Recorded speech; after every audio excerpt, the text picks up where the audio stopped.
Good morning. If you listen closely in the background, you're going to hear a couple of things. You might hear my dogs barking. You might hear Ryder on cartoons. Either way, I'm going to try my best to get through chapter 3 for you guys. Chapter 3. Hattie let out a little shriek, like she's surprised too. Because remember, they were really excited when they opened the back door, and Fenway could hardly believe his eyes as to what he saw. Right behind the house is an open space with grass and a giant tree near the back. Clusters of bushes and fence run along all sides. My tail goes berserk. It can only be one thing, a dog park. But is it a dog park? No, I think it's just their backyard. But it's kind of plain. Where's the big water dish to splash in or benches to jump on? And it's too quiet, too quiet. I turn my snout into the breeze, but I catch a whiff of leaves and grass and blooming flowers. Where are the romping dogs? Are we the first ones to get here? I look back at the door. Where's Fetchman? Who's going to throw the ball at me for Hattie to chase? This place is curious, all right, but one thing's for sure. It must be explored. I wiggle out of Hattie's arms and drop into the porch. She chases me down the steps. Yippee! It's time to play! I tear around the dog park, zigging and zagging. If Hattie wants me to catch me, she's going to have to outrun the master. But as I make a sharp turn, Hattie's not behind me. She's in the middle of the dog park, somersaulting through the grass. Is this a new game? I hustle over and I slobber a few licks on her face. She flops on her back, laughing. I sink down next to her and nuzzle her chin. Come on, Hattie, it's time to play. It's playtime, I bark. It's playtime, I bark. She closes her eyes and hums. She must be too comfortable to get up. It's obvious she's going to need some rest. Some convincing, and I know just how to do it. Nose in the grass, I trot off and I search for a stick. I haven't gotten far when I start to realize something. I haven't sniffed any messages from other dogs. How strange. I stop and I leave one or two. So new dogs will know I was here and ready to play. Right as I'm watering a strategic spot, I get sidetracked by a horrible rodent-y smell. It's a squirrel. I look over to the spot, his fat, nasty body up ahead. He is sitting proudly in the dog park, his tail flounced up like he deserves to be here. My own tail shoots up. I race over and show him who's boss, but he's not acting the least bit imitated. One moment, I have to open up a Starburst. Bring it here, I'll help you. He's got it. But he's not acting the least bit intimidated. He just sits there in the grass, glaring at me. Does he think I'm not serious? I bare my teeth. This reminds me of when Wedgie would see Brutus on the other side. Remember Brutus? I'm ready to pounce. I'm about to grab his squirrely fur when suddenly he pivots and rockets toward the back fence. I'm hot on his trail. A dog park is for dogs, I bark at him. He scurries partway up the trunk of a giant tree, then pauses to flick his bushy tail at me. Chipper chat squawk, he screeches, daring at me to nab him. I spring up, ferociously pawing at the tree, but he's just out of reach. You coward, I bark. I run in circles around the giant tree. Every hackle of my back raises up in alarm. The squirrel turns and creeps down the trunk, tangly close. Chipper, chipper, chipper, he screeches at me again. I leap and I scrape the bark with my claws. It's called a dog park for a reason, I growl. Which is really funny to me because picture this sweet little dog growling. That's pretty funny to picture. But instead of scampering away, he inches closer. His beady little eyes are challenging me. Does he not know who he's dealing with? I jump higher and higher, my jaws ready to snap. Finally, he gets the message. He scrambles all the way up the trunk. I watch until he disappears with a rustling and swaying of branches. I'm about to bark, good riddance, when I spout, his flouncy tail shooting through a window. I leap back, straining for a better view. There, up in the giant tree, nestled in the leafy leaves, is a little house about as tall as Hattie. What is it? A squirrel's nest that looks like a little house? Whoa! The squirrels around here are even more evil than the ones at home. What did he find? He found a tree house. At least the nasty squirrel's up in the tree where he belongs. Wait till next time, you pest, I bark with one more snarl. Whew, that was a lot of hard work.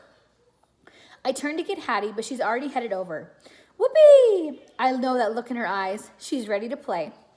I snatch the nearest stick and I gallop toward her, but at the last second, she darts out of the way. Ha! The chase is on. I'm speeding along near the side of the fence when I hear the sound of something stops in the tracks. Clink! Jingle, jingle.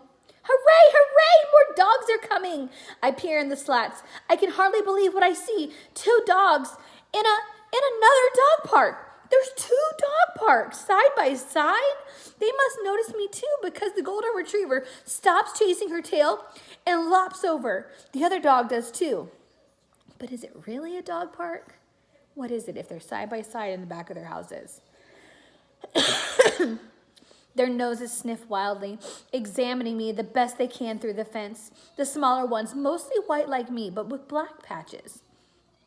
Being checked out by a couple of ladies is not so bad, but after a while, the silence can be kind of humiliating.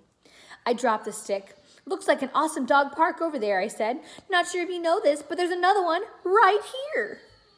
The white one opens her mouth like she wants to say something, but the golden speaks first. A dog park, she says, as if she can't believe the news. Yeah, 2 right next to each other. Isn't that funny? I don't think anyone knows about this one, though. I probably just discovered it. Are you saying, the golden says, I mean, do you think you actually discovered?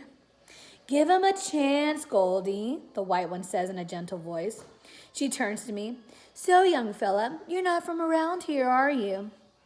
Well, actually, no, but Goldie, I glance from one dog to the other. Did you call her Goldie? What an amazing coincidence. My humans used to have a goldfish with that exact same name.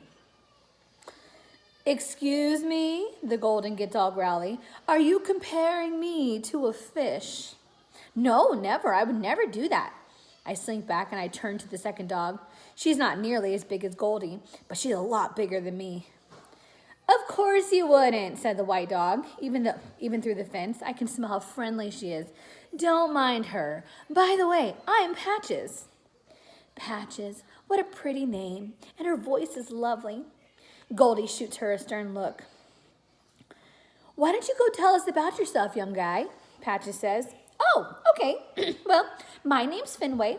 I live in an apartment way up high above the honking cars and snorting buses, right next to the sidewalk that leads to the real dog park. Do you know what it is?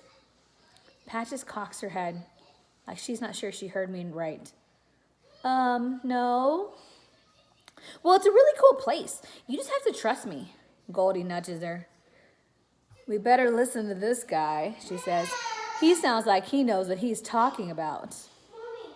Yes, baby. Shh, hold on 1 second. You can keep eating it. We're eating Starburst today. He sounds like he knows what he is talking about. So anyway, I said, so this awesome dog park won't be a secret for long. Why don't you ladies come try it out? Goldie and Patches exchange looks like they're not sure. You really should, I say. Me and my short human, we come here to play. Why don't you come join us? It's going to be amazing. Goldie drops down and starts scratches. Are you sure about that? Look, I don't want to brag or anything, but Hattie's the best short human ever. She loves to play with me, and even though we're super best friends and we do everything together, you can come play too. You do everything together, huh? Goldie says. Does that include climbing trees? Climbing trees, right. That's a good one. What do you think we are, squirrels? Patches glances at the tree. I don't know how to tell you this, but tell me what? Fenway, calls a sing-songing voice way above our heads. Hattie's voice. But how could it be? How could her voice be up in the sky? I crane my neck, but I don't see her. I scout around the dog park. Where did she go? Hattie! Fenway! Floats down again from the giant tree. I look up in the leafy branches. There, in the little squirrel house, a face is peering out the window. Okay, go wash your hands. A face is peering out the window. An arm is waving. It looks like Hattie. It sounds like Hattie, but Hattie doesn't climb trees. How did she get up there? Fenway, Fenway, she calls, like maybe I didn't hear her all those other times. Hattie, I bark, running over to her. What are you doing up there? She keeps smiling and waving like she's perfectly happy up there in that squirrel house. This is not right. Come down, I bark again and again. Hattie leans out the window, her arms resting on the ledge, gazing down at me, knowing I can't climb up there and join her. I turn away and shudder. It's all so squirrely. I turn away with a shudder. It's all so squirrely. She loves to play with you, all right, Goldie says. Then what's she doing up there in that tree? Don't tell me she expects you to follow her up there. Hey now, Patches says. It sounds like she's really into the guy. Huh, Goldie mutters. You never know, Patches says. She could be back down here playing with him at any second. But she isn't. I sneak into the grass. Why do we come here? Dog parks are supposed to be for playing. Hattie is up in the giant tree and the other dogs are not coming in. None of this makes sense. I bury my face in my paws. When are we going home? Man, there's a lot of changes happening. And look, I'll read chapter 4 in just a little while. But look how different Fenway looks at the beginning of chapter 4.